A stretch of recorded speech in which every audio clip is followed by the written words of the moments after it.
마태복음의 말씀 82번째 코로나가 주는 교훈 진실이라는 말씀의 제목으로 함께 나눠보고자 합니다. 스님이 냉면 식당에 갔습니다. 종업원이 근심에 빠졌습니다. 스님은 고기를 안 먹는데 그 냉면 위에 고기가 올라오는데 어떻게 해야 하느냐. 그래서 그 종업원이 스님 옆에 살짝 가서 귓속말로 묻습니다. 스님, 고기는 어떻게 할까요? 여러분이 아시는 그 얘기입니다. 밑에 깔아 임마. 미국의 한 레스토랑에 한 가정에 갔습니다. 목사님을 모시고 함께 식사를 대접하려고 식당에 갔습니다. 종업원이 보니 가운데 있는 분이 목사님 같습니다. 여러분, 미국 레스토랑에는 이렇게 자리에 앉으면 바로 포도주를 따라줍니다. 그런데 목사님 같은데 어떻게 포도주를 따라 드려야 되나 말아야 되나. 그래서 이 종업원이 똑같이 또 그 옆에 가서 목사님 귀에다 대고, 목사님, 포도주를 어떻게 할까요? 그랬더니 목사님이 벌떡 일어나더니 이렇게 얘기하십니다. 지금부터 떡과 포도주로 성만찬을 시작하겠습니다. 성직자들의 위선을 재밌게 얘기하는 유머인데요, 실제로 이런 일이 많이 일어나겠습니까? 그런데 진짜 문제가 심각한 종교인들의 위선적인 모습이 우리 현실 가까이에 있습니다. 예수님 시대에도 이런 교회 안에 있는 사람들이 위선적이고 가식적인 모습이 있었습니다. 그래서 예수님께서 그런 자들에게 오늘 말씀을 통해 반복해서 말씀하고 계십니다. 23절에 보면 박하와 회향, 근처의 11조는 드리지만 율법에서 더 중요한 정의와 긍휼과 믿음을 너희가 버렸구나 라고 말씀하고 계시죠. 25절에 잔과 대접의 겉은 깨끗한 것 같은데 그 안에는 탐욕과 방탕이 가득하구나 라고 얘기합니다. 27절에 너희는 회칠한 무덤과 같다. 겉으로는 하얗게 그렇게 회칠해서 아름답게 보이지만 그 안에는 죽은 자의 뼈가 가득한 회칠한 무덤과 같다. 그렇게 서기관과 바리새인들의 위선을 예수님께서 강하게 꾸짖으십니다. 논어에 보면 향원이라는 사람이 있습니다. 원래 이름은 첨수장이라는 사람인데 이 사람의 행동을 보고 사람들이 향원이라고 불렀습니다. 향원이란 뜻은 사이비 유덕자라는 것입니다.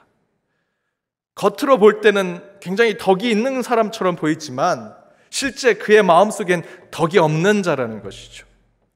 위선자, 선한 척, 착한 척, 좋은 척하는 사람들을 향원이라고 불렀습니다. 그런데 논어에서 공자가 그들을 이렇게 평가합니다. 내 집 앞을 지나가다가 내 집을 들리지 않고 그냥 지나가도 전혀 서운하지 않는 사람, 그 사람이 향원이다. 그러면서 공자가 이렇게 얘기합니다. 그놈하고는 난 말도 섞고 싶지 않다. 공자도 미워하고 매우 싫어했던 자들이 향원, 위선자들을 그렇게 싫어했습니다. 오늘 본문의 예수님도 서기관과 바리새인들, 위선자들을 싫어하셨죠. 죄인과 악인들을 미워하고 그들을 내치지 않으셨습니다. 그들 그 잃어버린 양, 그 죄인 하나를 위해서 오셨다. 하지만 오늘 위선을 떨치는 서기관과 바리새인들은 매우 하나님께서 경고하시고 꾸짖고 계십니다. 그런데 안타까운 것은 우리 한국교회와 그리스도인들이 코로나를 겪으면서 세상 사람들로부터 이런 평가를 받게 되었습니다. 교회는 위선적이다. 그리스도인들은 말과 행동이 다르다. 교회와 그리스도인들은 가면을 쓰고 있다. 이 코로나 상황 가운데 세상 사람들은 서로 생명을 지키고 그것을 위해서 더 조심하고 희생하려고 하는데 교회와 그리스도인들은 생명을 살리고 영혼을 구원하겠다고 해놓고는 더 위성적인 행동을 한다. 그 결과 코로나 시대의 교회는, 우리 그리스도인들은 더 불신을 받는 곳이 되었습니다. 솔직히 전에는 한 마을에 교회가 들어서면 그 마을 사람들이 좋아했습니다. 우리 교회도, 우리 마을에도 교회가 들어섭니다. 교회가 온다고 합니다. 시문 선생님의 상록수라고 하는 소설을 보면 낙후된 농촌 마을을 새롭게 변화시키는 중요한 역할을 교회와 그 교회 전도사님이 하게 되죠. 그래서 마을 사람들이 그 기독교인들을 매우 신뢰하고 좋아합니다. 사실 20년, 30년 전까지만 해도 교회는 불신보다 신뢰와 호감을 받는 종교였습니다. 그 전에 교회에서 농촌 봉사활동을 가면 그 시골 마을에서 며칠부터 기다립니다. 야, 서울에서 어떤 교회 청년들이 온대. 어떤 교회에서 우리 이렇게 농촌 도와주기 위해서 온대. 가면 아이들이 바글바글 모여 있고요. 다들 어르신들이 너무 좋아하십니다. 일주일 동안, 2주 동안 그 마을을 위해서 정말 최선을 다해서 봉사하고 떠날 때면 서로 아쉬워서 눈물을 흘리면서 떠나왔던 기억이 납니다. 그런데 요즘에는 교회와 그리스도인들을 보는 시각이 바뀌었습니다. 신뢰하고 호감을 갖던 시각에서 이제 불신합니다. 좋아하지 않습니다. 교회 건축을 하려고 하면 늘 문제가 생깁니다. 교회가 돈이 없어서 교회를 못 짓는 것이 아닙니다. 민원이 계속 들어옵니다. 이웃들이 내 집 옆에는 교회 세울 수 없습니다. 계속 민원을 넣는 것 때문에 교회 건축이 어렵다고 합니다. 저도 청년 때 이런 경험들이 있습니다. 교회가 지역사회 봉사로 나가면 그 지역사회 사람들이 반기지 않습니다. 전 청년 때 빈민 봉사를 하러 나갔습니다. 그때 교계 어르신들이 같이 왔습니다. 그 빈민 봉사를 하기 위해서 도배도 하고 페인트도 바르고 전기도 고쳐주고 청소도 해야 되니 저희들은 간편한 복장을 하고 나왔습니다. 그런데 교계 어르신들이 왔는데 다 양복을 입고 있습니다. 제가 알기로는 그분들과 함께 하루 종일 그 봉사를 하기로 했는데 그분들은 다 양복을 입고 오셨습니다. 처음에 기자들이 있는 데서 사진을 다 찍고 넥타이 풀고 와이셔츠만 입고 조금 일을 하시더니 한 30분쯤 기자들이 다 떠나니까 이분들도 본인 차 타고 다 떠납니다. 청년들만 하루 종일 남아서 봉사했습니다. 저희들이 사진 찍는 배경이 된 거죠. 일은 저희가 다 했습니다. 이런 일들이 반복이 되니 교회가 위선적이다, 그리스도인들이 위선적이다라는 말을 듣게 됩니다. 더 이상 지역 주민들이 그런 그리스도인들이 오는 것을 반기지 않습니다. 그때 함께 일했던 청년들이 그 위선적인 교회 지도자들의 모습을 보면서 더 이상 내가 여기서 이렇게 헌신할 이유가 있을까라는 생각을 하게 되는 거죠. 저는 코로나 2차 대유행 때 이런 경험이 있습니다. 교회가 다시 문을 닫고 비대면 영상 예배를 드리게 되어서 텅 빈 예배당에서 예배를 드리고 전보다 일찍 집에 가게 되었습니다. 막 엘리베이터를 타려고 하는데 한 엄마와 딸이 타려고 저기서 뛰어옵니다. 그래서 제가 열린 버튼을 누르고 기다리고 있었습니다. 막 들어오려고 하는데 엄마가 저랑 눈이 마주쳤는데 갑자기 딸을 잡고 갑자기 못 들어가게 하는 것입니다. 그래서 딸이 왜 안 들어가? 빨리 타자라고 했더니 그 엄마가 손가락으로 제 목에 있는 이 성직자 옷을 가리키는 겁니다. 목사가 타 있다라는 거죠. 그래서 제가 어떻게 할지 모르고 있는데 그 딸이 엄마가 제 손으로 목사다, 옷이 지금 성직자 옷이다 라는 것을 보여주니 딸이 아 알겠어 하면서 둘이 타지 않는 겁니다. 그러면서 자연스럽게 문이 닫히는데 제 마음도 새카맣게 타 들어갔습니다. 교회가, 우리 그리스도인들이, 목회자가, 아니 더 나아가서 하나님이 세상에서 이렇게 평가를 받고 계시는구나. 엘리베이터도 같이 타고 싶지 않은, 믿을 수 없고 곁에 두고 싶지 않은 곳이 교회와 그리스도인이 되었구나 하는 생각에 마음이 너무 아프게 되었습니다. 여러분, 한국교회가 언제부턴가 배가 부르기 시작했습니다. 서기관과 바리새인처럼 된 것이죠. 배가 부른 교회, 배가 부른 그리스도인들이 교회를 비난하고 교회를 공격하는 사람들하고 싸우겠다고 나서고 있습니다. 우리가 배가 부르니 그들이 필요 없다는 거죠. 저와 여러분, 우리 그리스도인들은 땅끝까지로 주님의 이름을, 주님의 복음을 전하는 자들이 되어야 됩니다. 한 영혼을 귀중하게 생각하고 어떻게 하든 그들을 향한 갈급한 마음, 가난한 심령으로 그들을 품 안으려고 하는 것이 필요한데, 그렇게 전도하고 선교하는 것이 우리 교회와 그리스도인의 사명인데 어느 때부터 배가 부르기 시작했습니다. 그들도 구원의 대상이고 어쩌면 잃어버린 양 중에 하나인데 어느새 우리는 하나님 자리에 앉아서 그들을 평가하고 그들을 정죄합니다. 도리어 네 편을 가르면서 분열하고 쟁쟁을 일으키는 것이 교회가 되어버렸습니다. 여러분, 바울이 어떤 사람입니까? 그리스도인과 교회를 핍박하고 죽이려고 했던 사람이죠. 그런데 그 바울이 회심해서 거듭나니 세상을 바꾸는 하나님의 위대한 사람이 되었습니다. 우리가 교회를 지키고 예배를 지키고 하나님을 지킨다고 세상과 싸우고 세상 사람들과 다투면 바로 이 바울과 같은 잃어버린 한 마리 그 양을 더 잃어버리게 될 것입니다. 우리도 천국에 못 들어가면서 다른 사람도 못 들어가게 하는 위선적이고 외식적인 서기관과 바리새인의 모습이 때로는 우리 가운데 나타나고 있다는 것이죠. 겉으론 거룩한 교회 같고 외모로 괜찮은 그리스도인처럼 보일지라도 위선적이고 가신적인 모습을 가지고 있다면 절대로 하나님의 심판을 면할 수 없습니다. 그래서 예수님께서 33절에 뱀들아 독사의 새끼들아 너희가 어떻게 지옥의 판결을 피하겠느냐라고 강하게 말씀하시는 것입니다. 여러분, 이 심판의 말씀은요 성문 밖에 있는 이방인에게 얘기한 것이 아닙니다. 유대인들을 괴롭히던 로마 군인들, 로마인들에게 얘기한 것이 아닙니다.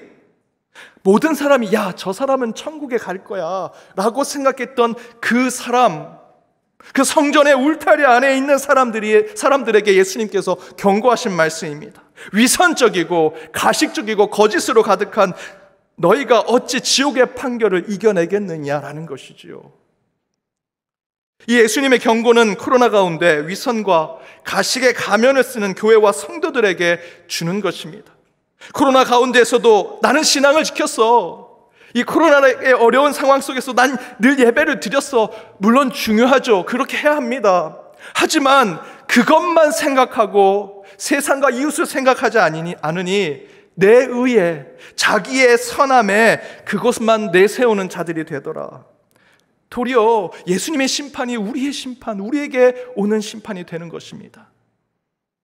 따라서 지금 우리에게 필요한 것은 위선과 가식, 거짓과 외식된 모습을 벗기 위한 진실한 신앙이 필요합니다.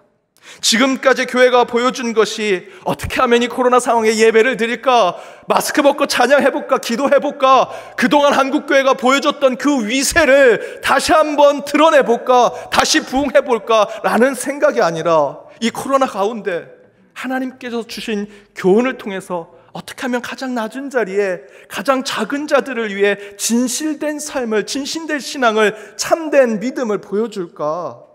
이제 우리는 그것을 바라봐야 합니다. 피터 드러커 교수는 이렇게 얘기했습니다. 내가 무슨 말을 했느냐가 중요한 것이 아니라 상대방이 무슨 말을 들었느냐가 중요하다. 다시 곱씹어서 한번 생각해 보십시오. 내가 무슨 말을 했느냐가 아니라 상대방이 내 말을 어떻게 들었느냐, 그것이 중요하다는 것입니다.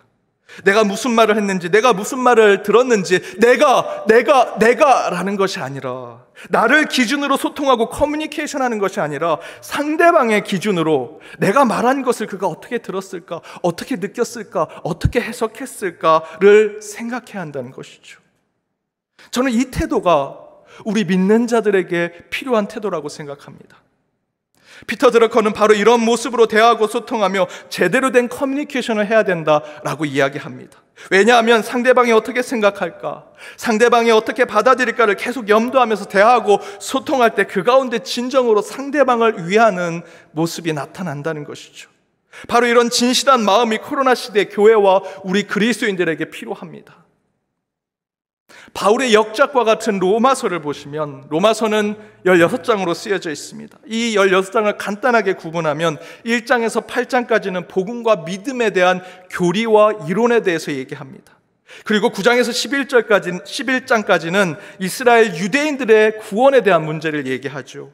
그리고 12장에서 마지막 장 16장까지는 앞에 설명드린 교리와 구원, 믿음과 구원을 교리로 이론적으로 설명한 것을 어떻게 우리 삶에 실천할 수 있는가, 적용할 수 있는가, 윤리적인 문제를 얘기합니다. 그 가운데 1장에서 8장까지 바로 복음과 믿음, 사랑과 구원에 대한 이론적이고 교리적인 이야기를 하고 나서 바울은 12장에서 이제 그 교리와 이론에 대해서 어떻게 우리의 신앙의 삶에 실천하고 적용할 수 있는가, 그 첫 번째 1절과 2절 첫 번째 구절에서 이렇게 얘기합니다. 그러므로 형제들아, 내가 하나님의 모든 자비하심으로 너희를 권하노니 너희 몸을 하나님이 기뻐하시는 거룩한 산 제사로 드리라. 이는 너희가 드릴 영적 예배니라. 너희는 이 세대를 본받지 말고 오직 마음을 새롭게 함으로 변화를 받아 하나님의 선하시고 기뻐하시고 온전하신 뜻이 무엇인지 분별하도록 하라. 무슨 말씀입니까?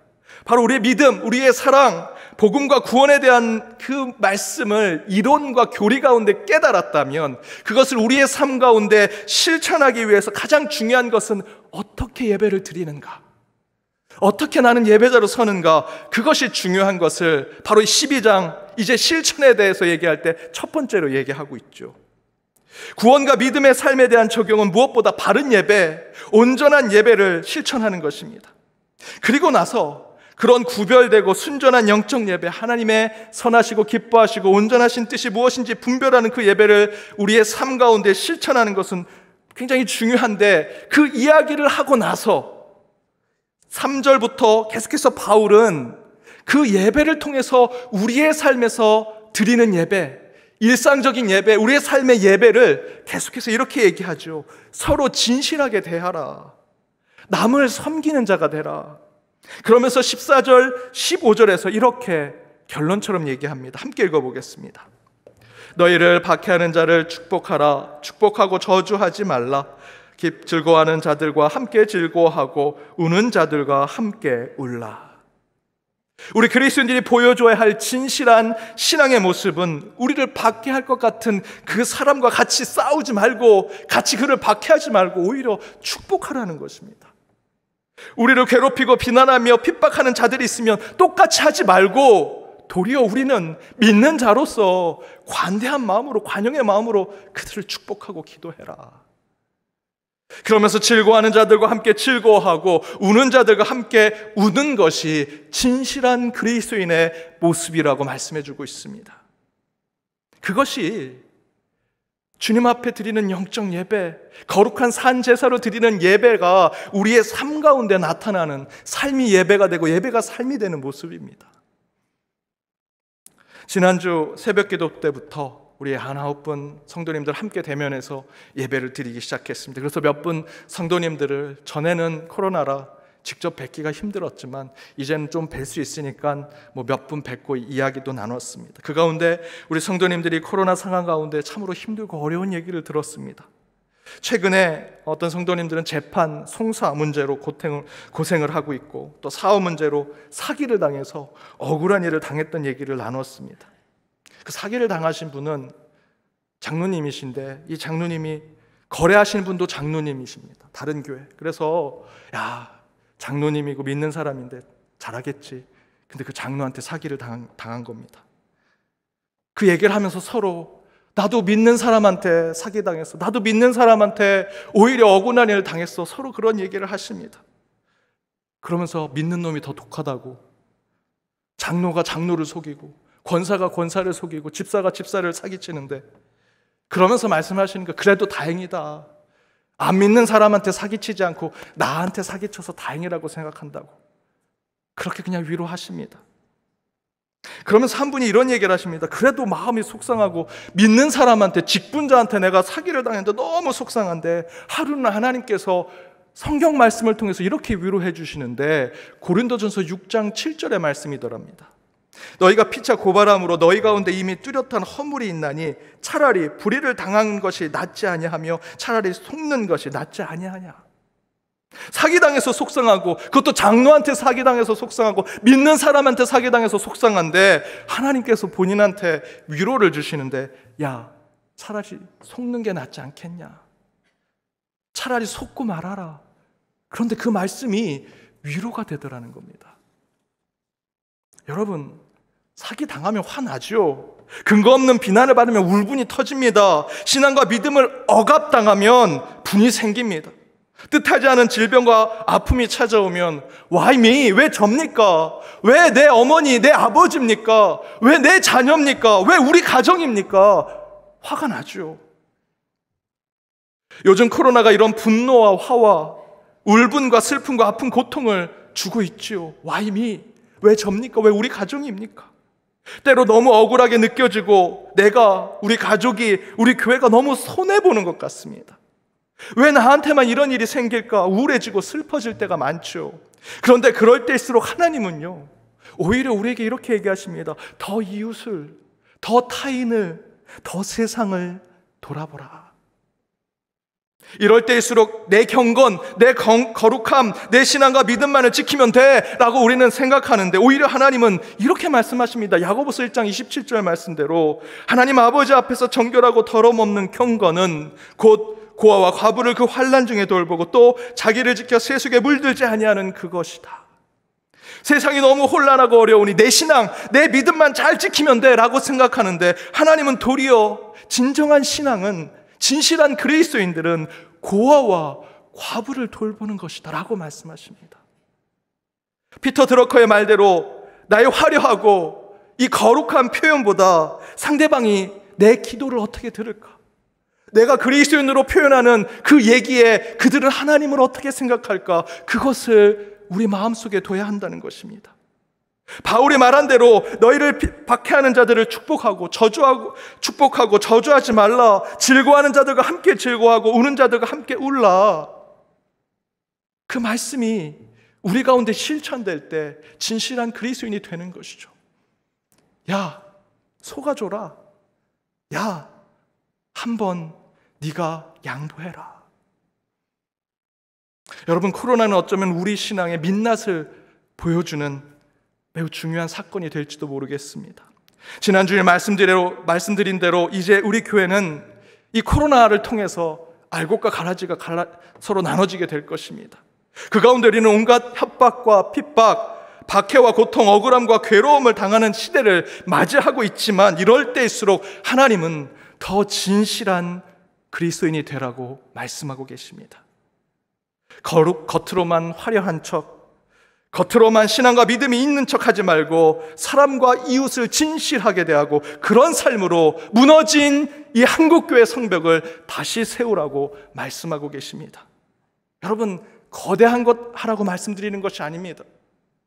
3, 4주 전에 한참 더울 때 제가 제 아들하고 9시, 8시 뉴스를 보았습니다. 그런데 쪽박촌에서 사시는, 그 자기 누울 때만 있는 그런 집에서 사시는 할아버지가 그 더운 37도, 38도 그 방에 갔더니 40도가 훨씬 넘는 그 방에서 선풍기도 없이 에어컨도 없이 사시는 겁니다. 땀을 뻘뻘 흘리면서 그 방에서 앉아 계시는데, 제 아들이 그걸 보고 이렇게 얘기했습니다. 아빠, 선풍기 없는 사람도 있어? 그런데 그 얘기가 제 머리를 꽝 쳤습니다. 아, 우리 교회 근처에, 우리 충신동, 창신동에 우리 연동복지재단이 어려운 분을 돕고 있는데, 아, 내가 그 생각을 못했구나. 혹시 그 가운데 선풍기가 없는 분, 에어컨이 없는 분이 계실까? 그래서 그 다음날 바로 연동복지재단에 그런 분들을 조사해달라고 했습니다. 실제로 그런 분이 계셨습니다. 그래서 긴급하게 선풍기, 에어컨, 작은 에어컨을 사서 그분들에게 드렸습니다. 여러분, 우리의 진실한 마음은 거대한 것을 하는 것이 아닙니다. 저와 여러분의 삶 주변에서 고아와 과부를 돌보고자 하는 마음, 가장 낮은 곳, 아무도 살피지 않는 그 후비진 곳에 예수의 이름으로 다가가는 것. 코로나는 우리에게 울고 쓰러지게 만들었지만, 오늘 하나님의 말씀대로 세상과 함께 울고 그 세상과 함께 웃으면 다시 하나님께서 그 아름다운 때를 만들어 주시리라 믿습니다. 그런 소망으로 한 주를 살아가시는 저와 여러분이 되기를 주님의 이름으로 축복합니다.